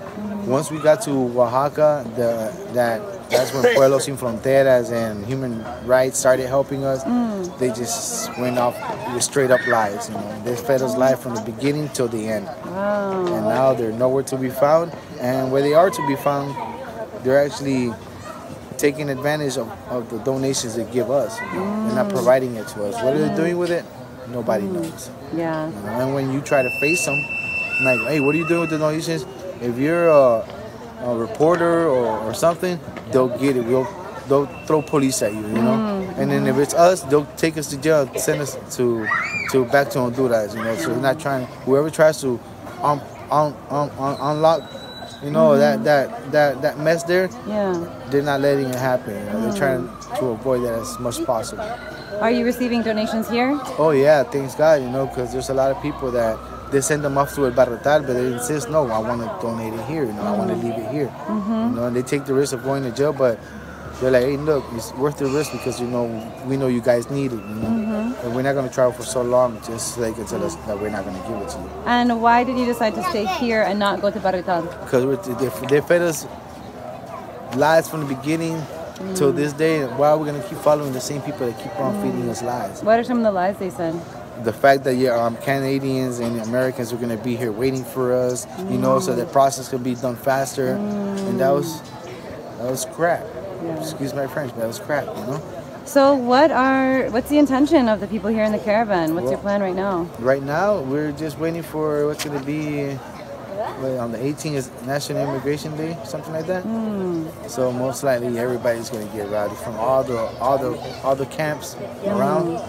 Most likely we'll be back together again and we'll do one more try. Okay. And otherwise, what do you think people are feeling when they see this giant wall and the complications of asking for asylum? Like, what is the kind of collective feeling around that? What's the solution? Well, the solution is say there's no solution because they're not helping us out. But they feel that they can make it, that they can do it. They have high hopes, and nobody's gonna take them hopes away. Some of them are being tricked to thinking of staying here. Here's your ID, work here, So they take that mentality away. But those that really came with that dream, reaching the United States, they're gonna go for it. And they're gonna reach their goals. And what do you think about the fact that the United States government is, cracking down so harshly? It's cracking down, and the women's are going to take over the United States. Trump's going to be taken out. And things will be changing. So will you plan to sort of wait here until you are allowed in somehow? Yeah, you can't lose hope. Yeah. That's still possible. And how can people back in the U.S., what can they do to support you? Whatever comes, first thing, the main thing they can do for us is pray. That's the best, keep us in their prayers, and whatever comes out of their heart, whatever they're willing to do, because as well they have, their bills to pay, they have things to do, so whatever it comes out of their heart, we're not asking specifically, whatever they send, we'll do it. And what are the greatest needs you see right now in water, the camps? restrooms, and water and restroom, for at least for the women, And shelters, thanks God, a lot of people from Diego came and provided these tents. The tents you see here. And what would you say to people that are saying that, you guys are all dangerous criminals? What would your response be? God bless you. You can't judge a book by its cover if you haven't read it, so just don't judge me, First, get to know me. And what would you do if you were able to go into the U.S. today? What would your plan be? Excuse me. Please. Thank you. Work hard and prove to them that we're not what they say they are, that we are, and show them with action. Action speaks louder than words, So that if there another caravan comes, with the first one that enters, and they see that we're willing to work and do something better for our lives, and they'll see that they were wrong. Yeah. All right. Thank you. All right. What did you make of that, Duke? Well, first I have to apologize for the jankety video on there. Yeah. It was too high resolution to run through, and I'm not sure if people are actually hearing me right now. It says live, but I see on mine that it's frozen. Oh, crud. But, well, let's give it a second here. Hopefully we'll come back. Yeah. Well, I'll keep talking. Just she's like revealing stuff. The thing that stands out the most to me is that they were lied to, that there would be Canadians at the border, there would be, this free pass into other countries as soon as they got there. And I think it's really interesting that she's like switching her tune, basically, that all of a sudden she's like reporting the things that are going wrong, that these people have been lied to. And it's like, oh, wait a minute, you were like trying to have all these people housed, all these people were stuck there. The United States was sending people back, and we have to take care of these people on the border. It's like, what changed in her tune? And also, it sounds like she's eating an ice cream cone or something when she's talking to the people, and she's like off camera going,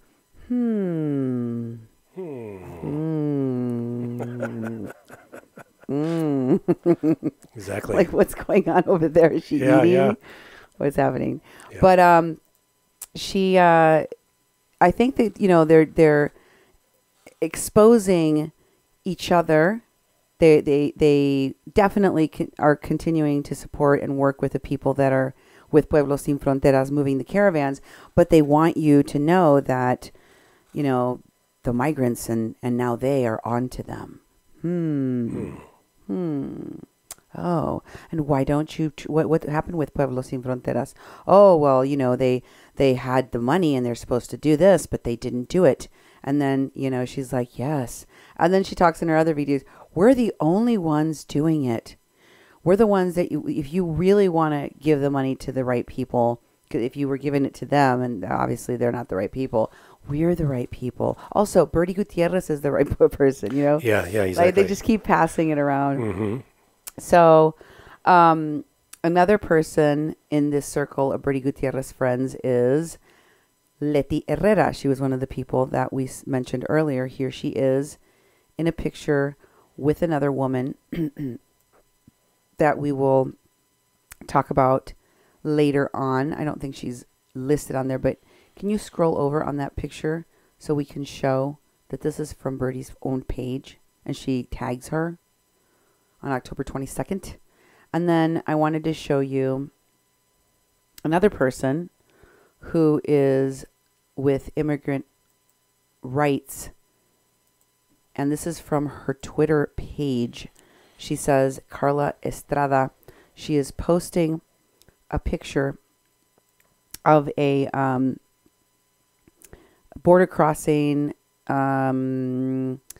event that Al Otro Lado was at, that Nicole Ramos was at, and she is posting this on her Twitter page at Carla_Estrada22, where she says, mother and pregnant woman, unaccompanied children, and trans women all sleeping on the U.S. port of entry.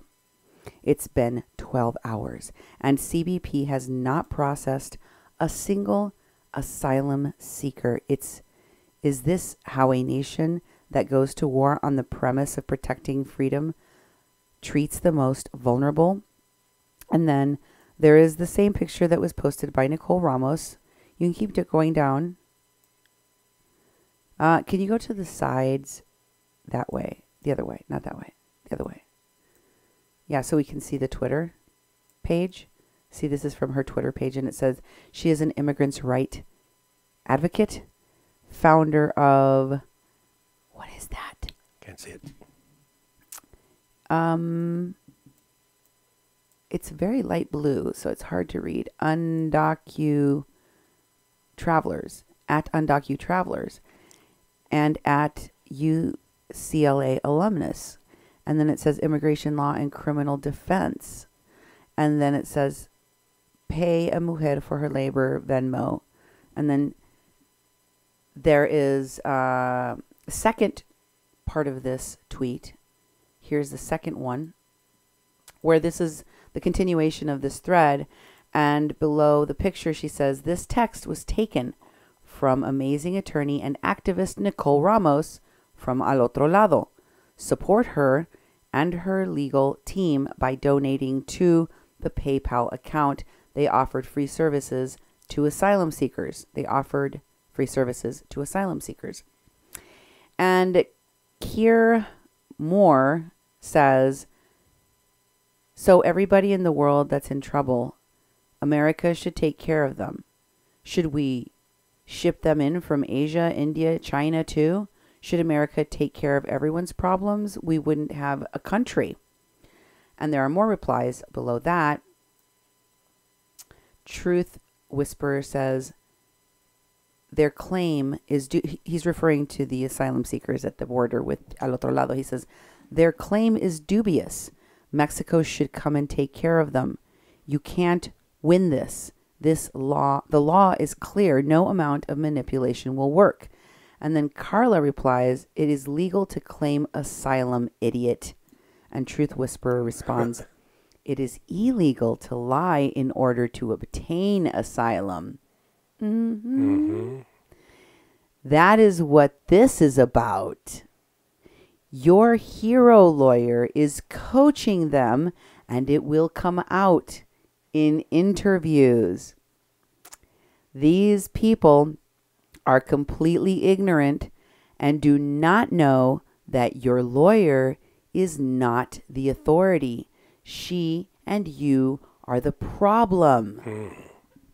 Dang. And then I'm going to show you another picture from Bertie Gutierrez's page. This one contains the woman that was in the picture with Leti Herrera, that, as I told you, I works closely with Bertie Gutierrez. This is the same woman. Now she's just sticking her tongue out, and let's look at the tags. Who are these people? The woman is named Serena Ifayello. Dang it. I have a hard time. Ifalayo. And Marco Octavio Rafael Amari Valencia. Okay? We've seen his name before. Yeah. Now, I want to show you another picture of Bertie Gutierrez's with Leti Herrera again. That she's the one in the white, right? Sarina. Is that right, Duke? Yolanda Rocha. That's Sarina, right? Yep. Ifelayo. Leti Herrera and Sarina Ifelayo. And next we have, is that correct? Is that correct, Duke? I believe so. Mohammed Al-Nakib. Yes, Mohammed Al-Nakib. And this is Bertie Gutierrez's post. Please show that it's her post. And she tags him. And Mohammed said, "Das me." Yep, that's me. They're friends. They work together. Remember, he is with the San Diego Rapid Response Network. Okay. Okay? I just wanted to show you they all work very closely together. All of them. So then you have Mark Lane with Bertie Gutierrez. He's the Minority Humanitarian Foundation. And you have Edna Alejandra, the woman in the black shirt with the embroidery, the Mexican embroidery on the front. She is one of Bertie Gutierrez's friends. Behind them is a white woman with sunglasses. Her name is Jeannie Wong. Jeannie Wong, okay? And the next person to them is Killian Collin, okay? That's who those people are. Now show that this is Bertie Gutierrez's page for me. There's Bertie. Next, I want to show you another post from Mohammed Al-Nakib, tagged with Bertie Gutierrez and 4 other people, from February 21st. Can you please read this one, Duke? I sure Let's can. see who's mentioned. Everybody, let's see who's mentioned. Yep. Reflections of a beautiful encounter with a wonderful family from Central America seeking asylum. While in detention, Mama went into labor and was released after 11 hours of labor with no medical assistance from Border Patrol. It was truly a beautiful experience to have been part of the journey to welcome beautiful baby Jerenai Alicia. Thanks to the support of some wonderful community activists from all over the country, such as Linda Sarsour, Jeannie Wong, Bertie Gutierrez, Edna Alejandra, and organizations such as the Bridge of Love across the border. This mama and baby were able to stay in San Diego while Mama recovered. Mama is now doing well, and the baby is beautiful and healthy. It takes a village, but mostly it takes love. So there's all of those people, and they're all tagged. So those are people he knows. They're his friends on Facebook. Next, I want to show you the Minority Humanitarian Foundation leader, Mark Lane, with his wife, Judith Benitez, who is from Mexico. Remember, Mark Lane was part of the Underground Railroad bringing Chaldeans and Iraqis from Europe that were Christians fleeing from the war.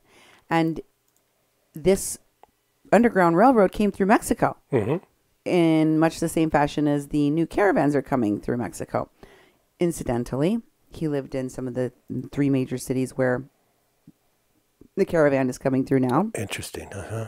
And this was posted on, go ahead and show that this was from Birdie's page. Yep. So she's friends with both of them. And again, they all work with the Rapid Response Network from San Diego. San Diego Rapid Response Network. All of these groups are going to be in line for that $25 million that Gavin Newsom is handing out to the right people. Are you the right people? Then we have Border Support Network posting in this group. Birdie Gutierrez, she's one of the people sharing in this group because she's part of the group, the Border Support Network, which in these documents in the lists is listed as the Caravan Support Network because they just changed their name. Exactly. Right? So, can you read this post, Duke? I sure can. Read it for them, honey. Tell them. This is Birdie shared this post. And rain or shine, bridge of love across the border, and Jake Lee sending donations across the border to our families who returned as part of the administration's new plan to force asylum seekers to wait in Mexico. Thank you, Edna Alejandra, Heidi Blue, Jeannie Wong, donors and supporters. We could not have done it without you. Today we sent blankets, coffee maker, cups, dishes, cutlery, toiletries, food, and propane to 7 persons returned to Mexico to wait for their hearing. You can help us continue and send support by donating to PayPal at blah, blah, blah. Right. Because they're sending these people up in apartments, as I told you. And I've also showed you Lolly B goes and shops for some of those people in those apartments, right? Okay, now scroll down so you can see. Jake Lee is the person, Jake Lee Harris, that was mentioned that he was taken aside 7 times. Oh, yeah. There's Jake Lee. He's been in videos with Lolly B giving legal advice to people about sponsorship, about unaccompanied minors, about asylum seeking. And you can see that they're carrying donations if you scroll down even further, right? This is the kinds of things that they're taking with them. And of course, so, you know, here we see Birdie Gutierrez literally hanging out with some of the people that appear to have been taken to secondary questioning, right? Secondary inspection, and who have appeared in these articles. And we also have Birdie post here, which is tagged with Olympia Temikiani, Andrade Beltran, and 36 other people. It's for an event. That doesn't matter as much as the tags do. So who are the people tagged? Well, there's Wayaka Eagleman again of Errol Medicine, who I told you is also one of the admins for the Caravan Support Network page.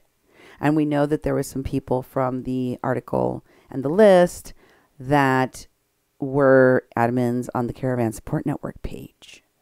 In addition to that, we have some of the people that I recognize from other posts are Monica Cortez. We've seen a post of hers tonight, right?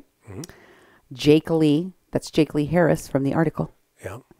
We have Edna and Alejandra. There she is again. We have Jeannie Wong. There she is again. Yeah. Right? Marco Octavio Rafael Amaral Valencia. There he is again. Mohammed M. El Nakib of the San Diego Rapid Response Network. There he is again. And then we've got Vivian Farmery of the Caravan Support Network. Oh, yeah. We have Shane Parmalee, which we saw with the blonde hair in the braids at the very beginning of our show. One of the people that is friends with Minority Humanitarian Foundation's Mark Lane, and also the other person from that organization, James Elia. James Elia. We also have, who else? I don't recognize any of these names. No. Ari Harnorvar. Oh, yeah. Ari Harnorvar, the writer for the Teen Vogue magazine that I showed you. And look who's tagged. just underneath Ari Harnorvar in the article where Mark Lane appears. It's Mark Lane. Exactly. See, they're all together. Yeah. And here is a post about Ari Harnorvar. And whose post is it? It's Bertie Gutierrez's. Yeah. Because she's friends with her. Wow. So Bridges of Love Across Borders, definitely put it on your radar. In our next shows, we'll also be talking more at length about connections between Lolly B, Kei Korimoto, and the Caravan Support Network. I can't talk anymore. Network actors, including the Al Otro Lado connection to Lolly B and Kei Korimoto. This is part of a post. I'm going to have to get the whole thing for you, in which Lolly B says, "Are we working with Al Otro Lado?" And Kei Korimoto says, "We connected with some people from Al Otro Lado yesterday. They are based out of Enclave Caracol. That's where they were holding their workshops, remember? Do you need contact or info?" And people are saying they're on the top floor there. Yes, we should connect. Very intelligent, dynamic, frontline activism. Oh, yeah. So we'll get into that. We'll also be checking back in with the Butterfly Center. What's going on there with Mr. Orlando Cruz and and Mr. Mason Bobby Orlando. I'm going to have a watch party for all of you, where there is a lot of videos that you need to see, that Orlando is talking about crazy things that are happening at the border. Yeah. And we're going to talk about that all on the next show of A Mexican Crossing Lines with your hosts, Cindy Gomez-Schempp And Duke Gomez-Schempp. here on 88.1 FM, KPPPLP Fargo Moorhead, where we're adding local color to your airwaves.